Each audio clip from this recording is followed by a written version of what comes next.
প্রতিবেশীর সাথে সম্পর্ক ভালো রাখলে আপনি জান্নাতে যাওয়ার জন্য সুবর্ণ সুযোগ গ্রহণ করতে পারেন।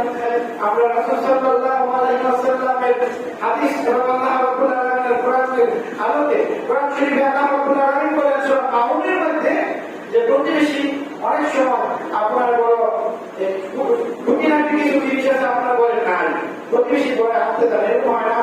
আপনার বলে দাম নাই, উদাহরণ নাই, কাশি নাই, হাতুড়া নাই, বাটাল নাই, করাত নাই, যে কোনো জিনিস নাই, সাফর নাই, তখন আপনি কি করেন? আপনার বেড়া থেকে প্রতিবেশী করতে হাঁটতে যান, ঠিক আছে? আপনারা যান।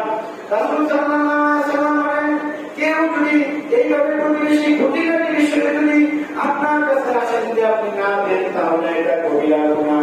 এর জন্য হতে পারে আল্লাহ রাব্বুল আলামিন আপনাকে পরকালে পাকড়াও করবেন।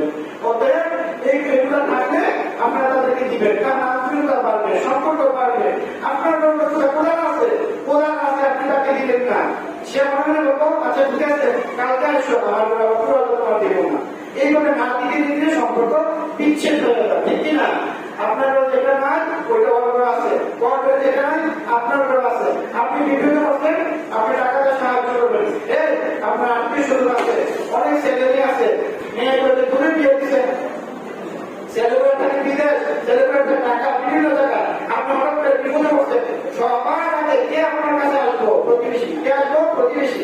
সে হোক বিধর্মী, হোক কাফের, হোক হিন্দু, বৌদ্ধ, তাছাড়া রাসূল সাল্লাল্লাহু আলাইহি ওয়াসাল্লাম বলেছেন প্রতিবেশী মুসলমান হতে পারে, হিন্দু হতে পারে, বৌদ্ধ হতে পারে, যে কোনো ধর্মের হতে পারে, সে আপনার প্রতিবেশী। তার সাথে ভালো সম্পর্ক রাখতে হবে, ভালো আচরণ করতে হবে, তার সুখে দুঃখে সবসময় আপনি এগিয়ে আসতে হবে। আপনার ঘরে আপনি গান বাজনা বাজাইবেন, সাউন্ড বেশি করে বাড়িয়ে দিবেন, প্রতিবেশী কষ্ট করবো।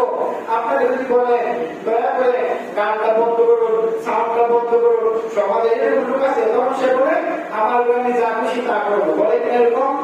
এরকম করবেন না, এরকম করার থেকে বিরত থাকবেন। কারণ প্রতিবেশী খুবই একটা গুরুত্বপূর্ণ উসিলা জান্নাতে যাওয়ার জন্য। আমার জান্নাতে যাওয়ার জন্য প্রতিবেশীকে খুবই একটি গুরুত্বপূর্ণ উসিলা জান্নাতে যাওয়ার জন্য।